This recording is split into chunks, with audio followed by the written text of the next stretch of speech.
Anna and the King. The story you are about to read is more than just a tale. It comes straight from the pages of history. From 1862 to 1867, Anna Leonowens, I'm going to say Leonowens, Leonowens, worked at the Siamese Palace, where she was hired by King Mongkut of Siam to teach his children English. It was a very different world from what she had known. The king had absolute power. Slavery was commonplace. But Anna brought her own ideals with her. And the very fact that King Mongkut hired her was a sign that the country would move in a new direction during the next few decades.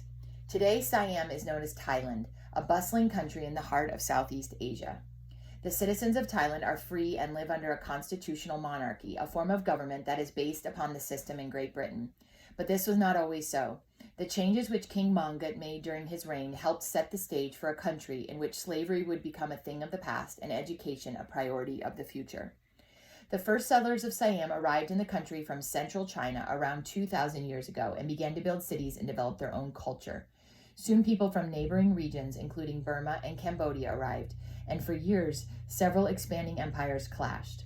Eventually, the Kingdom of Siam was created, and in the late 18th century, the Chakri, Chakri dynasty was established.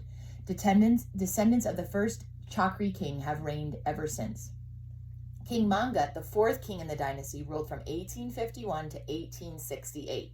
For 27 years before he was crowned, King Mongkut was a Buddhist monk, and during that time he learned both Eastern and Western languages and studied Western sciences. Though Siam was still an independent nation when he took the throne, the French, English, and Dutch had begun to colonize many of the surrounding countries.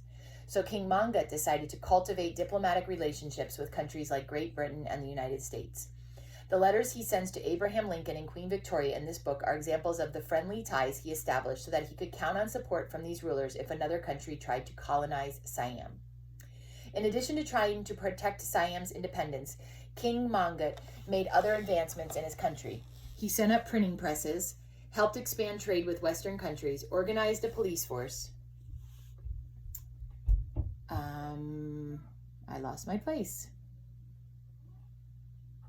Organized a police force and built roads and canals. By encouraging Christian missionaries in their educational and medical work among the Buddhist people, the king reaffirmed his policy of religious freedom. King Mongkut's son, Prince Chulalongkorn, was taught English by Anna Leonowens. When he took the throne years later, one of the first major acts was to declare that slavery would be abolished in Siam. And recognize the importance of his own education, he began the process of educating his people by opening schools. In 1932, under a later king, the system of government was changed to a constitutional monarchy, and the people finally shared in the decision-making. In 1939, Siam became Thailand, which means land of the free. In 1870, Anna Leonowens published The English Governess at the Siamese Court, the first of two books about her experiences in Siam. Many years later, Margaret Landon discovered these books while living in Siam and became intrigued with Anna's life. She decided to combine the two books into one volume and update the language to make Anna's adventures more accessible to modern readers. In 1943, Anna and the King of Siam was published. Later, a version for younger readers was issued. The book became a bestseller and the basis for a Broadway musical and famous movie, The King and I. As you read this story from long ago, it may seem hard to see the king as a modern thinker. But think about what it must have been like before there were printing presses or roads or schools. Then imagine how one small act, like bringing in a foreign teacher to educate a family, may have changed the course of Siam's history. Without this exposure to new ways of thinking, would Prince Chulalongkorn have so readily freed his people or established schools? Perhaps, or perhaps not. And this is chapter 1. It was March, and this is in Bangkok, Siam. It was March 15, 1862, and the hot season had begun. For 2 months, there would be no rain and almost no relief from the heat, night or day. Even in early morning, the sun was a ball of fire. The Siamese steamer Chao Phraya had come to anchor at the mouth of the river Chao Phraya, and a troupe of circus performers were at the rails, trying to catch the first glimpse of the country whose king had invited them to entertain his family. Their trained dogs were barking and snarling at the 2 dogs that belonged to the captain of the ship. Nearby, an Englishwoman, who was was also leaning against the rail. Her lavender dress had a neat high collar and wrist-length sleeves. She was slender and graceful as she stood there, with the breeze ruffling her full skirts. Chestnut curls framed a face that was pretty, except for the rather prominent nose. As she looked across the water to the distant shore, a carefully dressed boy of about 6 came up from below deck, followed by a Hindustani nurse. His brown eyes danced, and his brown hair was curly. "Mama, Mama," he cried, "are we there?" She turned to him with a smile. "Yes, we're there, Lewis. In a little while we'll be in Bangkok. Shall we not, Captain Orton?" She addressed her question to the bronzed young man in uniform who had stepped up behind her son. "We'll go with the tide," the officer answered, "and you'll sleep on the shore tonight." Lewis ran shouting with the news to the circus performers. "Stay with them, Bibi," the woman in lavender directed the nurse. "Bibi takes good care of you, doesn't she?" asked the captain. The woman smiled, her eyes on the back of the nurse. "Bibi and her husband, Moonshee, have been with me since I was a girl," she said. "Lewis and I couldn't do without them." Captain Orton stood silent for a moment. A puff of fresh wind blew the woman's curls back. "Mrs. Leowens," he said in a low voice, "a maid and an old Persian professor aren't enough.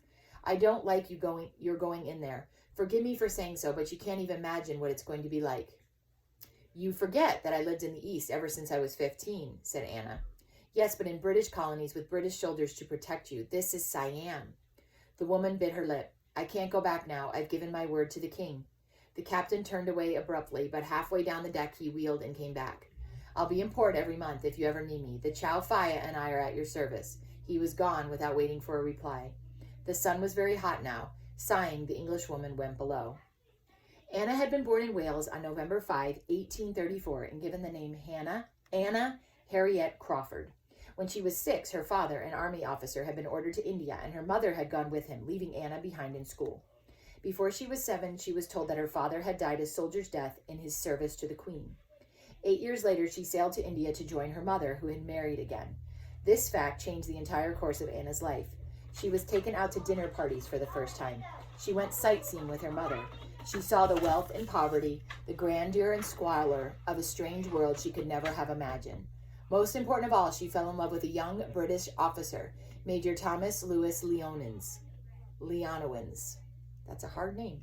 They were married 2 years later, in 1851, and for a year they were very happy. Then a series of calamities began. Their first baby, a little girl, lived only a few months and then died. Anna's mother, to whom she was deeply attached, died at almost the same time. Grief drove the young couple back to England, where Anna slowly healed and eventually bore 2 children, Alvis and Lewis Thomas. In 1856, Leon was ordered to Singapore. While the family was living there, a revolution broke out in India. One after another, the banks there failed, and Anna, whose fortune had been invested in them, found herself penniless.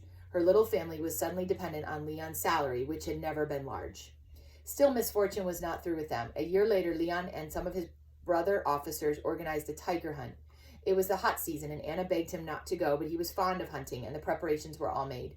He teased Anna by saying that he would make a house pet of him, that she would make a house pet of him, and promised to be back by the next night. The tiger led the men on a long chase. It was nearly noon before they bagged it. To keep his promise, Leon would have to ride through the heat of the day. The other officers urged him to wait until the sun had gone down, but he laughed at them. He reached home as he had said he would and dropped unconscious at his wife's feet. All night long she knelt beside his bed praying, but when morning dawned and there was no change, she knew at last that he was dead. At only 25 years of age, Anna had lived a lifetime already. She had lost her parents, her husband, a child, and her modest fortune.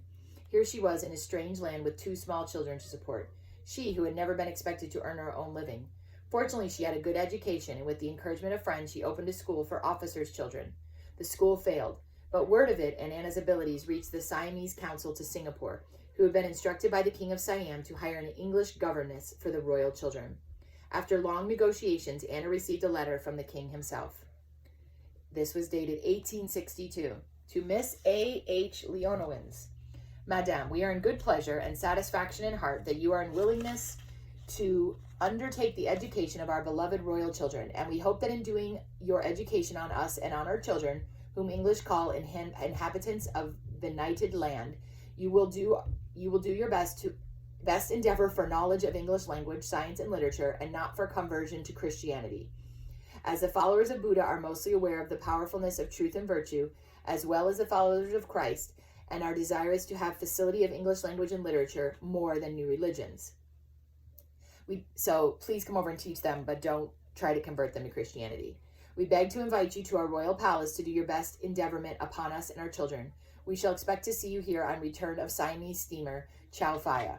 We have written to Mr. William Adamson and to our consul at Singapore to authorize to do best arrangement for you and ourselves.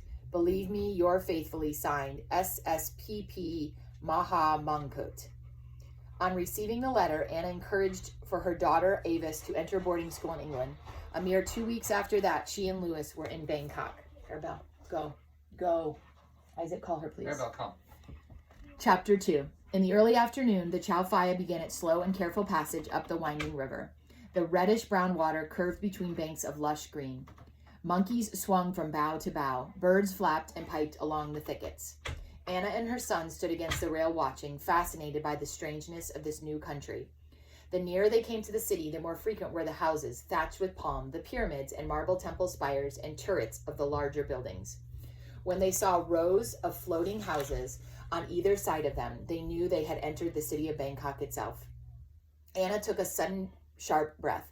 Ahead was the glamour of the approaching night, the darkness and mystery of the land to which she had come, and the thought filled her head with dread.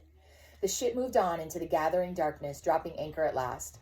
A little farther up the river, Anna could discern a long white wall over which she could see, tier on tier, the roofs of the royal palace. She stood looking at them, oblivious of the innumerable rafts, boats, canoes, gondolas, junks, and ships that filled the river, the pall of black smoke from the steamer and the roar of its engine. Here she was, and there was the palace where she was soon to begin her work as a teacher. The circus people were preparing to leave. Over the side of the ship went their bundles and trunks into small boats. Off went the dogs, and off went the people. The hatches were open, the cargo was unloaded, and still no one had come for Anna. She began to feel a little frightened and very forlorn. Then out of the shadows flashed a long gondola, beautifully carved like a dragon, with torches reflected on the rows of wet paddles. On its dock was a small, gilded cabin hung with curtains, and in it lay a Siamese official on a carpet and cushions. A man crouched in front of him with a fan. The official mounted the side of the Chow Phaya with an air of unconcern. A length of rich red silk folded loosely about his body. His brown skin gleamed in the torchlight. He was followed by a dozen crawling attendants. At his appearance, all the crew members flung themselves onto the deck in humility. Only Anna, Bibi, and Bibi's Persian husband, Munshi, were left standing. Munshi, who was a scholarly, rather frail man, took one look at the figures in red skirt and began to pray. Anna, meanwhile, stood composedly and waited. The official, equally composed, also waited.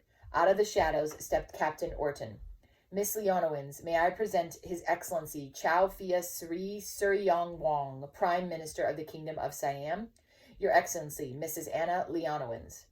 The Englishwoman bowed slightly. The torches flickered across the firmly modeled face of the Prime Minister. It was immediately clear to Anna that this Siamese noble compelled respect. He had about him an air of command and latent power. He beckoned a young attendant who addressed Anna in English. Are you the lady who is to teach the royal family? She inclined her head slightly. I am. Have you friends in Bangkok? I have no one in Bangkok at all. There was a quick flow of the Siamese language after this. The Englishwoman could not know, go out please, that the owner of the proud black eyes understood perfectly what she said. His face was without expression. The interpreter spoke to her again. What will you do? Where will you sleep tonight? I don't know, she replied, holding her voice steady by an effort of will. I am a stranger here, but I understood from His Majesty's letter that a residence would be provided for me upon my arrival, and he has been informed that we would arrive at this time. The Lord and his interpreter surveyed her. The Lord spoke, the interpreter translated. His Majesty cannot remember everything, he said. At this, the Prime Minister strode off and down the gangway, followed by his entourage. The dragon boat, with its flickering torches and flashing paddles, disappeared into the night. Anna Leonowens was stunned by the rudeness of her reception. Do you see what I mean? Asked Captain Orton. Anna was speechless. Then a boat approached the Chow Phaya. In a moment, it was at the gangway. Captain Orton, came a cheerful shout, and a jovial Englishman with graying hair and a round, ruddy face climbed aboard. Captain Bush, exclaimed Orton, what brings you here? I just thought I'd drop around to greet you, replied the Englishman, who was Bangkok's harbor master. He bowed to Anna and introduced himself. On hearing of her plight, Bush instantly volunteered to help. He would be happy to look after Miss Leonowens until the king sent for her. Most happy indeed. Louis, half asleep, Bibi and Moonshi, the trunks and boxes, and last of all, Anna herself were in the boat with Captain Bush. Captain Orton waved them away, shouting farewells and best wishes. 4 men leaned on the oars, and the small craft shot out into the dark river. The Chow Phya, Anna's last connection to home, faded from sight. Under the steady sweep of the oars, the boat moved through a dreamlike scene. High ships with lofty prows, tapering and elaborately curved, pretty little gondolas and canoes that passed continually. The fairy-like boats and the singing river soothed Anna. In half an hour, they drew up at a small landing, and the tired little group climbed out. The boatmen unloaded the trunks and boxes. They straggled across a sandy yard, smooth and clean, and up wooden steps to a veranda. Mrs. Bush stood waiting for them, a sleeping baby in her arms. Unruffled by the arrival of strangers, she welcomed them with a pleasant smile. "It's wonderfully kind of you to have us," Anna said. "Not at all. It's a pleasure," Mrs. Bush replied comfortably, leading Anna and Louis to a room furnished with white iron beds, white sheets, and a round white bolster. Then she arranged beds on her back veranda for Moonshi and Bibi. Anna undressed Louis and got him into his sleeper. She laid him on the bed and pulled the net tight. Mrs. Bush had gone. Though she was ready for bed, Anna could not sleep. The strange scenes of the day chased each other in confusion across her mind. She was sadly discouraged by her reception and thought now that perhaps Captain Orton was right. Perhaps she was making a mistake. The Prime Minister's refusal to assume any responsibility for her welfare frightened her. Fear of the unknown kept her tossing and turning.